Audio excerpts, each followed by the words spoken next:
Aujourd'hui, tous les yeux sont sur Psychopathe.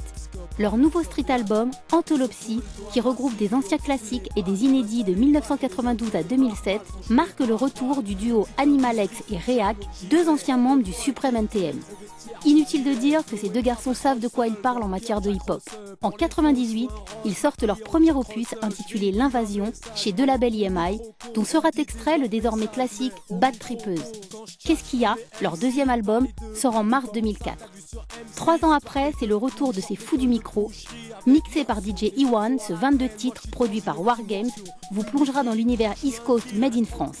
Psychopathe, le retour, c'est avec Antholopsie et c'est dans les bacs. On a sorti un album anthologie Psychopathe par rapport tu vois, à la nouvelle école, tous les petits jeunes qui viennent d'arriver là. On voulait montrer qu'on est là depuis longtemps, c'est-à-dire depuis 1992 en tant que rappeur et au niveau du hip-hop depuis 1986 vers là. Et donc voilà, on s'est dit on va reconstituer des titres, on a appelé l'album Antholopsie. On a rajouté des trucs qui étaient là, des inédits produits par mon poteau Insomniac qui a sur les prods et qui a aussi la production exécutive sous le label Wargames. Et donc voilà, c'était le moment ensuite en même temps pour revenir sur le devant de la scène tout en expliquant voilà, qu'on n'est pas des petits jeunes et qu'on est là depuis très longtemps, quoi. Je perds mon temps, par défaut, on baigne dans le faux, tu kiffes les histoires de fada, genre kiff au fana. Faut pas d'emprunt, tu connais pas, on te racontera. Je leur ai mis un boulevard, ils ont bien vu que je tenais tout seul, que je t'ai vu sur Alpes, je viens de la tête, c'est mon destin. Moi j'ai démarré en tant que graffiti artiste, j'étais dans les 93 Mafia Crew et en même temps je dansais. On a intégré le groupe NTM. Et en fait ce qui a disparu au jour d'aujourd'hui, je pense que c'est cette émulsion un peu hip-hop qui est plus trop dans le circuit maintenant, quoi. Mais je pense que par rapport à ça, toute l'expérience que j'ai avec NTM était plutôt bénéfique que néfaste, ce qui m'a permis d'évoluer différemment sur scène et différemment aussi en studio, d'apporter un autre truc différemment, d'être déjà assez mature en studio et même déjà sur scène, quoi.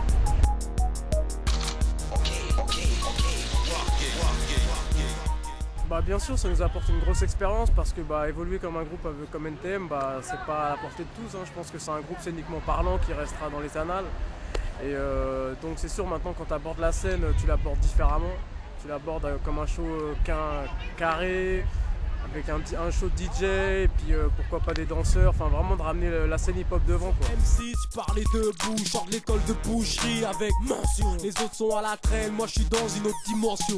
Plus wicked, je suis un kill, reste tranquille, je te préviens, on sera jamais quitte. T'as ton nez qui coule et ton équipe court. Je te fais mal jusqu'au capillaire. Opération coup de poing, sans mise au point, REA capillaire. En fait, ce qui nous a motivé à faire du rap, c'était tout simple. Je pense que c'est un peu les branches du hip-hop, quoi. Tu vois, j'ai démarré en tant que graffiti artiste. Ensuite, j'ai dansé. Et tu côtoies un groupe qui fait du rap. Pendant les répètes, tu prends le micro pour rigoler, tout simplement, et tu reprends leurs textes. Puis bon, voilà, bim boum. Ouais, c'est parti comme ça, tout naturellement. Hein. Tu passes. Je pense que même aux États-Unis, les DJ. Voilà, il y a Scoob et Scrab Lover de Big Daddy Kane. Au départ, c'était des danseurs et ils se sont mis à rapper aussi. Donc voilà, c'était normal que. Voilà. Je pense que c'est une étape normale.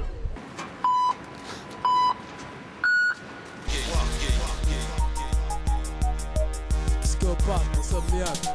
Ils ont tourné le dos à ma zig et obstrué les bacs. On instruit les bacs et les intrus les par mal sont gilets par balles. On me dit que l'industrie c'est le tiers. Le foulard rouge et la casquette, ouais, c'est tu vois, j'aime aussi bien la East Coast que la West Coast. Et bon, The Game il représente bien NWA aussi, quoi. Déjà cet album s'adresse à la plupart qui connaissent et qui aiment le hip-hop. C'est pour remettre un peu au goût du jour, donc c'est pour ça qu'on s'est vachement axé sur le hip-hop, sur les bases, parce qu'était au départ le hip-hop sans dire le rap. Donc c'est vraiment le message hip-hop, quoi. Fais de la musique parce que tu kiffes et parce que t'en as envie, pas juste pour gagner des pépettes, quoi. C'est la rue qui veut ça, hein. Ok. C'est parti. Contre les positifs, j'arrive à poser kick la rue en fond d'écran. Une spéciale pour les équipes qui te font d'écran. Puis si les petites mettent des trembles, ce que j'ai dans écrit. ce morceau, dans parle de hip-hop, tu vois, on s'adresse encore une fois à la communauté hip-hop parce que je pense qu'elle existe toujours, même si elle est moins mise en avant, elle est moins sur le devant de la scène. Et c'est pour les gens comme nous, les gens comme Crazy GM qui ont vachement apporté aussi dans le hip-hop et qui sont pas forcément remerciés, qu'on leur donne pas forcément le truc qu'il faudrait pour le jour d'aujourd'hui, quoi.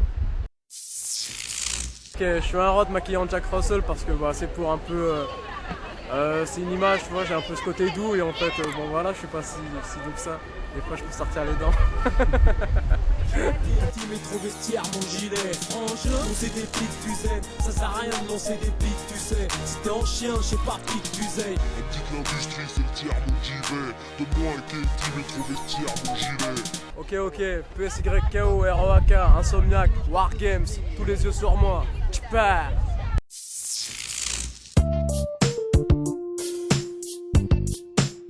All eyes on me. All eyes on me.